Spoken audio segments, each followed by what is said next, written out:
starting quarterback. By the same token, I don't think they would be signing him, to quote my old friend Tom Donahoe, just to lead the band at halftime. Obviously, they feel that they're bringing him in for a reason. But I think at the very least, what would be said to him is that, look, we want you to compete for that position, and if you're the better quarterback, you will be the starter.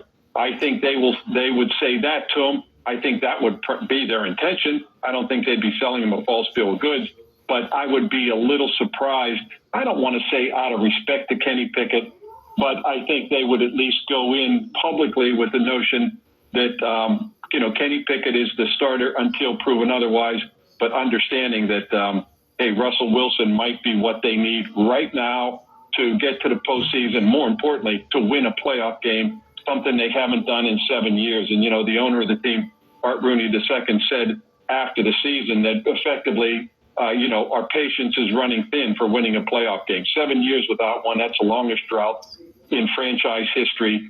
And, for this franchise, a team that, I don't have to tell you, has won 6 Super Bowls, to go this long, even without a playoff victory, much less contend for a Super Bowl, they are determined to do what they have to do to at least start the ball rolling in the right direction. And if Russell Wilson is that guy to help them do it, then they will make the move if, in fact, they can come to some agreement.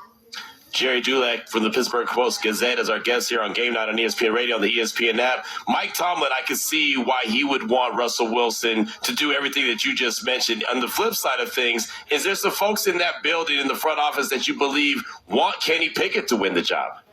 I don't know. I don't know if want is the right word, but let me say this.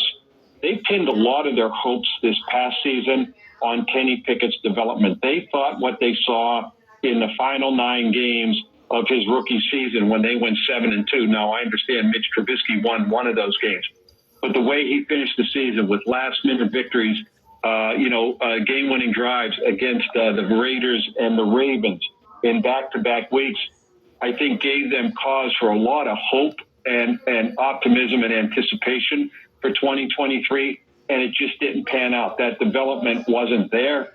And the only time they saw the offense look the way they thought it might is when Mason Rudolph took over. So they will not approach this season with the same anticipation and hope that they did last season.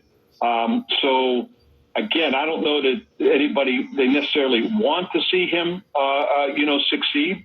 But obviously they would hope he would. But obviously they're not going, this move would suggest they're not going to sit there and just think, okay, we're going to count on Kenny Pickett again because maybe we're not able to. And I think that's what this a flirtation with Russell Wilson, which is more than a flirtation. I think that's what it points up, that obviously they're not firmly convinced that Kenny Pickett is the guy right now to at least get this thing going in the right direction in the postseason. Got one more for you here, Jerry. From the outside looking in, what's your impression what happened with Russell Wilson in Denver? Fellas, I will tell you I'm not a big fan of Sean Payton. I think the way they handled that situation at the end, I don't know if it's being investigated or not. I just think it was kind of deplorable to treat a guy like that and bench him because of reasons that went beyond his performance on the field. His numbers, fellas, weren't that bad this past year. 26 touchdown passes. Hell, Kenny Pickett's thrown half that many in 2 years. It's something the Steelers would like to see more of. It's something that they did get from Mason Rudolph. So I think he probably still has a little something left in his tank at age 35, going to be 36. But I didn't follow it closely enough. He started out well after what happened a year prior. But I just think the way it all played out with Sean Payton, and it sounds like Sean Payton wants to blame everybody but himself. And so as an outsider looking in based on what I've heard, and I don't want to say what I know, but I'm not going to exonerate Russell Wilson, but I'm certainly not willing to say it's him and not Sean Payton. That's for sure. Great stuff, great stuff. And, yeah, there's going to be a lot of questions in Denver, and obviously there's a lot of questions when it comes to Russell Wilson and possibly with the Pittsburgh Steelers. Jerry, thanks so much for your time, man. Great stuff as always. We appreciate you this evening here on Game Night. You got it, fellas. Good chatting with you. So, Zaz, what do you think, man? I mean, Jerry sounded like he was pretty ready to go in on Sean Payton, and, Russell Wilson sounded like he got a little something left, possibly. I mean, Russell Wilson is such a polarizing player at this point. Just as many people who will say that who will defend him, there are others who will come out and say just he's a big-time phony. His behavior first year in Denver, not good. Last year in Seattle, not good. But what I do know is what we've seen right in front of us, Q, what everyone was able to see, and that was Sean Payton's behavior. Like, all from day number one, from getting there to talking about the previous coach is the worst coaching job I've ever seen, to saying in the media how Russell Wilson, you don't need to be, shaking hands and kissing babies. So he's telling everybody, and he's publicly telling everyone that this quarterback is a phony. He's essentially a politician. And the yelling, the way he dressed down Russell Wilson in front of everyone, there is a point where you got to say to yourself, listen, that's a grown man right in front of you right there. Well, you want to do that in your office? Hey, you're the coach, he's the player, have at it. But that's in plain view for everybody to see. I really thought it was super disrespectful because here's also the point, Q. Russell Wilson has been as good at what he does for a living, if not better, than what Sean Payton does for a living over his career. I mean, each of them are Super Bowl champions. Russell Wilson's been in the Super Bowl twice, all right?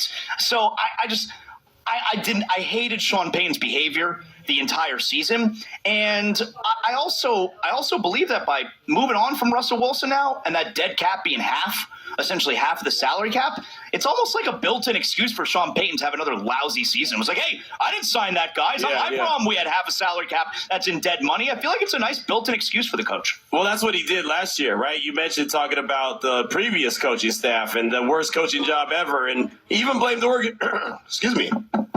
Even blame the organization there, talking about that they led to a lot of the problem. And I mean, he kind of, I felt like he put that excuse out there to begin with, and then had a bad season, moved on from Russell Wilson, like you said, didn't want him to begin with, and there was that, right? And so now you're right. I mean, going ahead and throwing him out there, $85 million, the cap hit, the dead cap hit that they're going to take over the next 2 seasons. Just, I mean, there's a lot to question when it comes to Sean Payton. I don't think he's going to start getting any heat right now, but he'll definitely start getting some heat probably following this 2024 season. It's interesting because you said something there that I've heard a lot of other people say as well, where Sean Payton did not want Russell Wilson from the get-go. Do we know that to be true? Because Sean Payton could have come out of retirement at any time, or, whatever he wanted to call stepping away from the Saints. He could have taken whatever job he wanted at any point. He chose the Denver job. So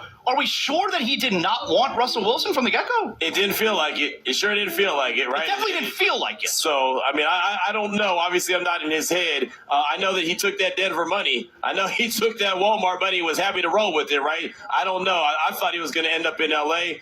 With the Chargers. Obviously, that didn't happen, but I guess it's left to speculation until we really know the truth. But it sure didn't feel like, I guess that's the best way to word it, it sure didn't feel like he wanted Russell Wilson from the minute that he got there in Denver. So now we will see. He's Jonathan Zaslow. I'm Q Myers. Do you start him or do you sit him? When it comes to rookie quarterbacks, what's the decision? That's next on ESPN Radio, Sirius XM Channel 80, and the ESPN app. The madness is coming. We are ready. Bubbles bursting, brackets breaking, From half court, toward the red. and Cinderella dancing. The madness. There's nothing better. It's the best sporting event of the year. Continuing coverage right here on ESPN Radio. Carolina. R.J. Davis, pump fake for 3. Now he'll take it. Counter, baby. Duke. Whips it inside for Mitchell. Steps through. Oh! A reverse pull-up. State. Here comes DJ Horn off the pin down. A floater in the lane. Good. It's a special time where college basketball just means more. It's Triangle Rivalry Week. All your emotions, all your memories, all your moments will be found here. 99.9 The Fan, the Triangle Sports Leader. Hi, I'm Henry Winkler. My eyes are very important to me. My eyes connect me with everything I love. I loved my late father-in-law dearly. He always lit up a room, but his vision dimmed with age. He had age-related macular degeneration, or AMD. And since partnering with Apellis, I've learned there's an advanced form of dry AMD called geographic atrophy, or GA. His struggle with vision loss made me want to help others know about GA's warning signs. For some, colors appear dull or washed out. For others, hazy or blurred vision make it hard to see details, like fine print on price tags. Many have trouble seeing in the dark, making driving at night difficult. GA gets worse over time and cannot be reversed.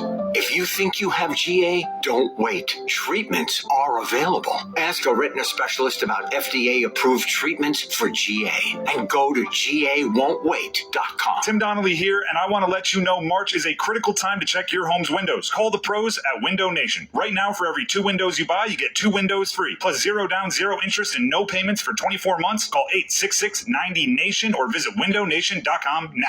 This hour on the Triangle Sports Leader is brought to you by the Ritchie Law Firm Injury Lawyers. You can feel the madness. Go to ScottBryan.com. That's ScottBryan.com.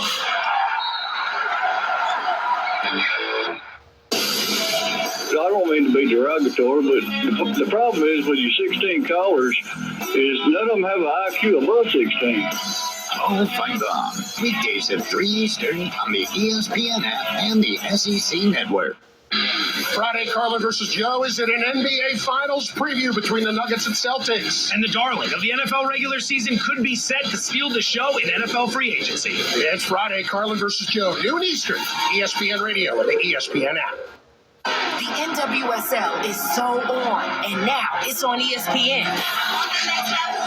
From rookies to rising stars to legends of the game, the world's best players battle it out in pursuit of an NWSL championship. The NWSL on ESPN, presented by Ally, all season long on the networks of ESPN and ABC. It's so on.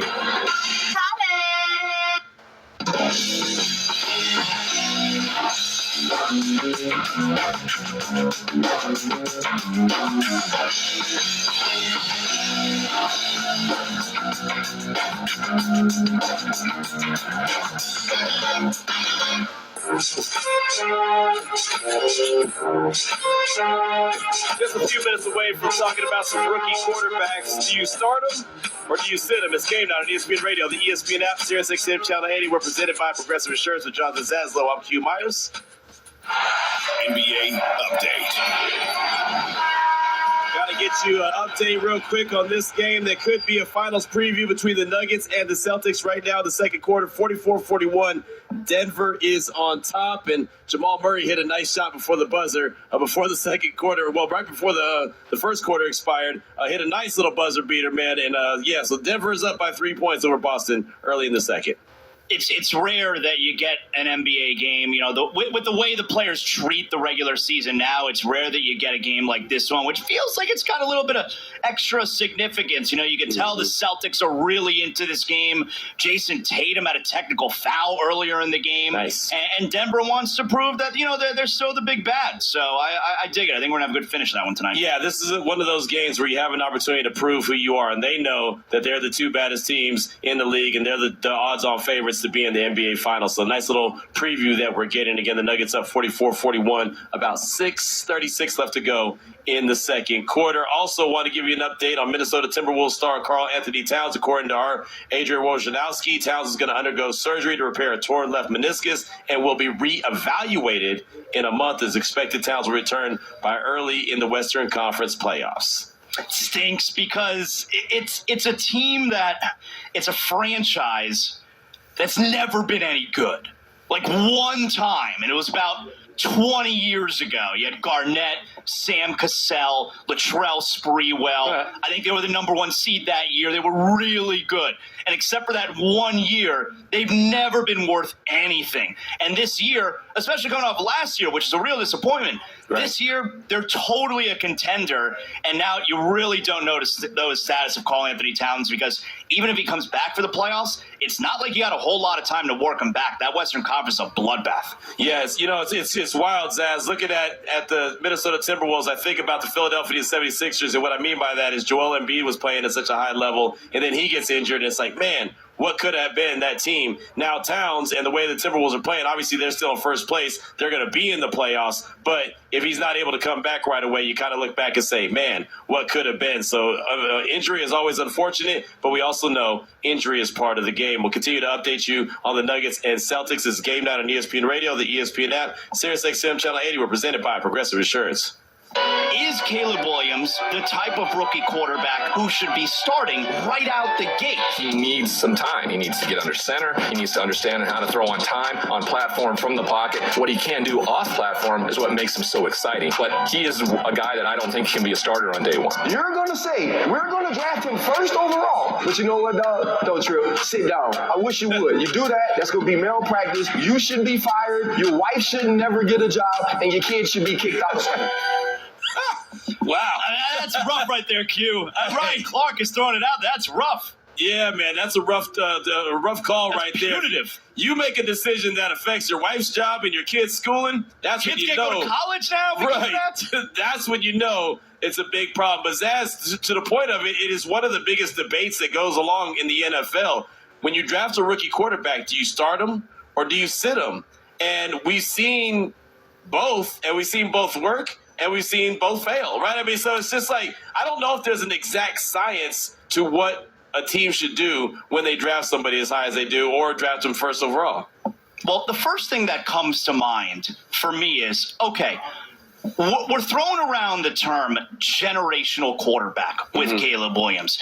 That phrase does not get thrown around very often heading into the draft, but it is being thrown at Caleb Williams. So if Caleb Williams is not someone, and you heard in the clip there, so if Caleb Williams is not someone, I believe it was Ryan Leaf, as someone who should start in the NFL right away, what rookie quarterback should start then right away in the NFL? Like, you definitely cannot have Drake May start. You definitely cannot have Jaden Daniels, Michael Penix Jr., J.J. McCarthy. If Caleb Williams should not be a starter from day one, who should, Q? I mean, that's a great question. I think it goes back to a case-by-case type scenario. We saw Jordan Love sit behind Aaron Rodgers. He did well. We saw C.J. Stroud start day one. He did well. We saw Bryce Young start day one. He didn't do so well. We saw Anthony Richardson start day one. He got injured. I mean, you know what I mean? Like, there's so many different scenarios. I like the ideas of sitting. I like them sitting. Yeah, I do. But the problem with that is that the league and ownership is so quick to pull the trigger on getting rid of a coach. Coaches don't have time, for the most part, to let these guys sit because you know what? They may never get to coach them on the field. They may not be there long. Look at Frank Reich. Think about if he had sat Bryce Young. He only lasted about, half the season, and he was out of there? He may have never seen his number one overall pick get on the field. Well, and it's also a little bit of a surprise that Eberflus is still there, right? So he may have a certainly feeling of pressure from the front office, assuming that Chicago takes Caleb Williams. But also, from what I understand, it's such a divisive topic in Chicago, whether or not they should keep Justin Fields, whether or not they should go with Caleb Williams then. So when the organization inevitably decides, or at least lets everybody know, because I think they've decided, when they let everybody know, we're trading Justin Fields, we're taking Caleb Williams. And then if he's not starting out the gate, I feel like there's going to be an avalanche of pressure on the organization. I'll tell you this. I thought Justin Fields, we had already known where he's going to go. I thought it was going to happen last week at the Combine. It built up a little bit of steam, and then all of a sudden that steam went away. But that is a conversation that's been going on in Chicago. Do you draft Caleb Williams and keep Justin Fields? I don't think that makes any sense at all. What does Jeff Saturday from ESPN, NFL analyst on Get Up, what does he think about that? This is 100% what they should do.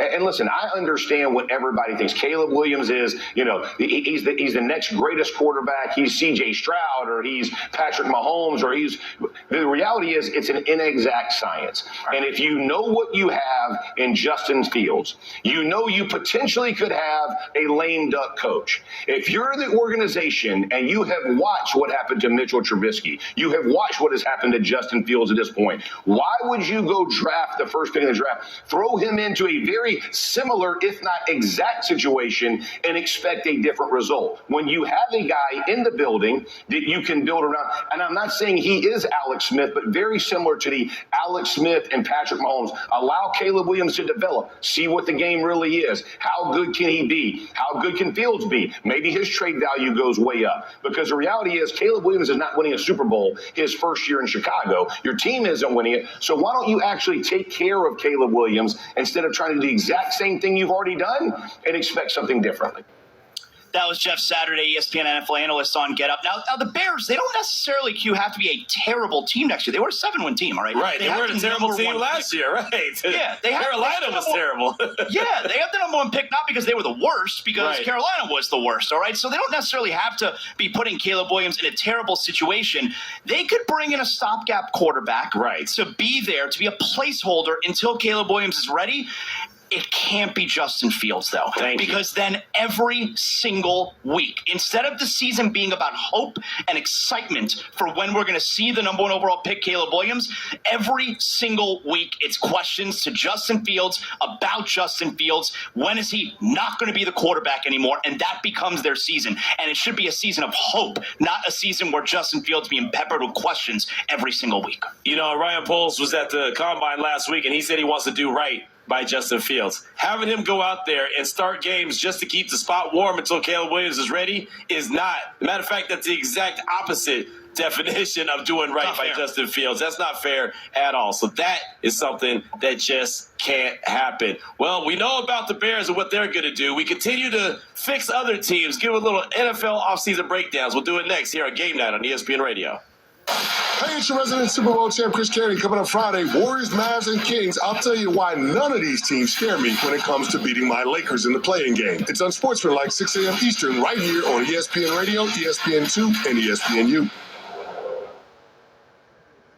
If you have ever thought about remodeling your bathroom but were worried it would take too long or cost too much, then stop worrying. Right now, Jacuzzi Bath Remodel has designed a collection of high-quality custom products and perfected the one-day remodeling experience so you can enjoy your new bathroom faster than ever before. It's a worry-free bath remodel from the most trusted brand name in the business, Jacuzzi. A Jacuzzi bath system fits in your existing tub space. It's a no-mess installation with an amazing style selection, factory-certified installers, and a limited lifetime warranty. Call 800-717-4599. That's 800-717-4599 right now and get 50% off installation with no interest and no payments for 12 months. Replace that old bathtub today with a walk-in shower for a safer bathing experience. If you have lived in your home for over 15 years, it's time to remodel your bathroom. For a virtual or in-home appointment, call 800-717-4599. That's 800-717-4599. 800-717-4599.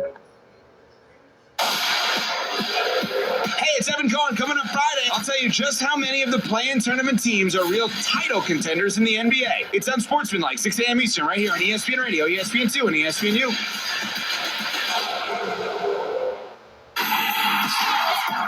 Champ Week is here. We move faster. Wow.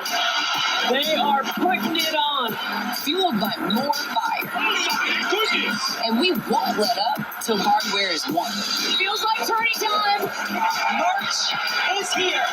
Champ Week, presented by Principal, continues through March 17th on the networks of ESPN.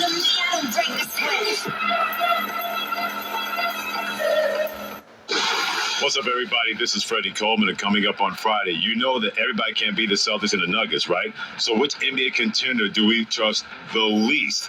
It's Freddie and Harry. You can always trust us at 3 p.m. Eastern Time on ESPN Radio and the ESPN app. True story. When it comes to seeking revenge, there's no place like home in college basketball. This scene is simply amazing. First, number 1 Houston hosts Kansas. Then it's round 2 of North Carolina and Duke. Duke Carolina delivers again. It's 2 top-level rematches to end the season. Experience Sonic Blockbuster. Number 14 Kansas, number 1 Houston at 4 Eastern. Then number 7 North Carolina, number 9 Duke. Saturday on ESPN. Amber and Ian. Mark Schlereth joins us now here on ESPN Radio. My lawn outfit smells like victory is what it smells like. I don't wash it. I don't launder it. I don't clean it in any way, shape, or form. It goes on every time I mow or every time I have a landscaping project. And it keeps the neighbors away from asking questions of what exactly it is I'm doing and can I help them out in their yards. Got dual benefit to it. Amber and Ian, weeknights at 7 Eastern on ESPN Radio. WCMC HD1 Holly Springs. Take us with you on radio, web, app, Alexa, and YouTube. 99.9 The Fan, the Triangle Sports leader. This is Sports Center. I'm Nick DeLuca. Potential finals preview in Denver. The Nuggets hosting the Celtics. Boston looking to bounce back from their streak-ending loss in Cleveland on Tuesday. While the Nuggets lost their 6-game winning streak against the Suns last time out, Denver on top by 5, nearing halftime, 51-46, 2:35 to go in the first half. Jalen Brown with Boston high 18 on 50% shooting. Jason Tatum adding 8 on 3 of 6 from the field, while Jokic and Jamal Murray are both in double figures. Jokic with 14, 5 rebounds, 5 assists. Jamal Murray with 12 so far tonight. Meanwhile, Team Wolves set to be without Karl Anthony Towns for the remainder of the regular season. ESPN's Adrian Wojnarowski reporting Towns will have surgery to repair his torn meniscus and is set to be reevaluated in a month. Towns expected to return in the early stages of the Western Conference playoffs. Head coach Chris Finch says they have the right guys to step up. What I love about our team is we have a multitude of options. You know, we can go a lot of different ways based on matchups every given night. At times we've started different guys throughout this season anyway when we've had other people out. Everyone's comfortable in that starting role. Wolves now first in the West after the win tonight. In the NFL, the Bears extending corner Jalen Johnson, agreeing to a 4-year, $76 million deal, including $54 million guaranteed. Johnson named the second-team All-Pro and earned Pro Bowl honors last season. Will turn 25 in April. Hey, it's Greeny. We're heading into a big weekend and heading into NFL free agency. This will be the place to keep up to date with all the last-minute moves. It's Greeny, starting at 10 a.m. Eastern on ESPN Radio and the ESPN app.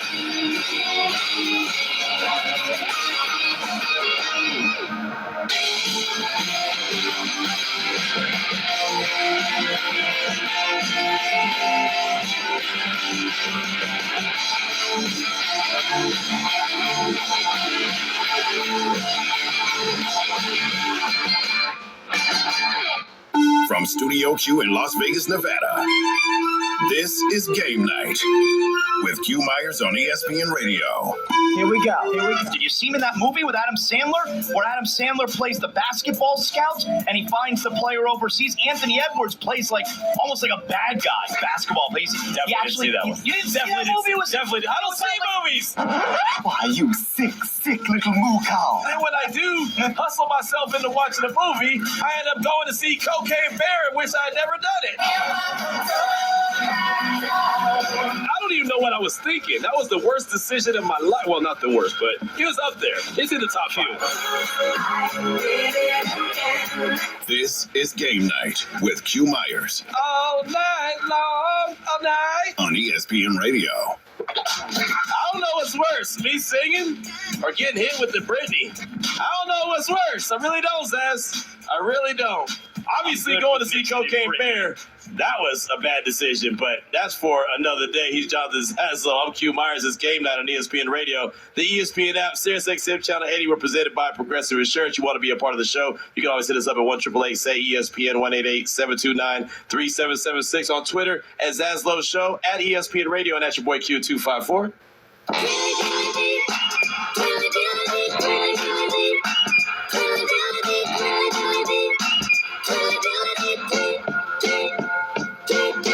Couple quick tweets for you, Zaz. This was from Just Win Baby 89. He said, Q, Uncut Gems is a must-watch. Talking about movies there. So, yeah, I wasn't a big fan of that one. What about you? You like that one?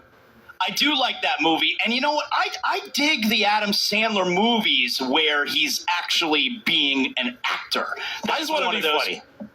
Yeah, no, I like when he's funny too, but I happen to like, there's a movie coming out where he plays like an astronaut. See, I want to see that. I want to see Adam Sandler as an astronaut. I like when he plays these other roles. I just want to see him be funny and get the good-looking girl at the end. I mean, that's you know what I mean? It's very basic. It's very easy. It's, you know what I mean? Like, if I snooze off for 3 or 4 minutes, I still know where I'm at the movie when I wake up. I'm just saying. Pretty easy. All these movies with him, he walks around, he's in the sweatpants and the oversized extra large t-shirts, and he's got either Jennifer Aniston or Brooklyn Decker chasing after him. I mean, these movies are very unrealistic, Q. Hey, unrealistic is the story of my life. It's okay. 14th and Indy hits us up and says, Zaz, Q, Eberflus is on David Shula's level, 2 of the worst coaches in NFL history. Eberflus, obviously the Bears head coach. Wow. Throwing a David Shula. You know, I'm here in Miami. We love the Shulas, all right? But I get what you're saying. Zaz took that one real personal. Derek also hit us up and said, Ant with 44 points and in the same game-ending block for the T-Wolves. Big game by the Ant-Man. Yeah, he was fantastic tonight. He's got a real opportunity to, prove himself worthy of the MVP conversation over the final month of the season. If the Wolves can still finish number 1 while missing Karl Anthony Towns, you have to give serious consideration to Anthony Edwards. Absolutely. He's Jonathan Zaslow. I'm Q Myers. It's game night. We got some NFL offseason breakdowns to do like this. What's next for your favorite NFL team? The Super Bowl is a goal. I'm going to say, hell yeah. It's Super Bowl the bust. It's time to find out. He left scratching his head at the end of the season wondering what happened. This is Game Night's NFL Team Breakdown. Team number 1. The Indianapolis Colts. All right, here you go, Zaz. The Colts are on the clock for us, at least. 9-8 overall. They're picking at number 15 in the upcoming draft at the end of April, and they have almost $50 million in serious cap space, according to OverTheCap.com. Anthony Richardson coming back from injury. Yeah, I think the Colts are an interesting team, all right? They win 9 games last year, in a year that they probably shouldn't have won 9 games. Right. Anthony Richardson gets hurt early on in the season. You saw a little bit flashes of success. And Gardner Minshew, he kept them around. They were in the playoff picture really the whole season. I think they're an interesting team, but they got to put Anthony Richardson in the best possible position to succeed. And I think it means a little bit more than making sure you bring back Michael Pittman.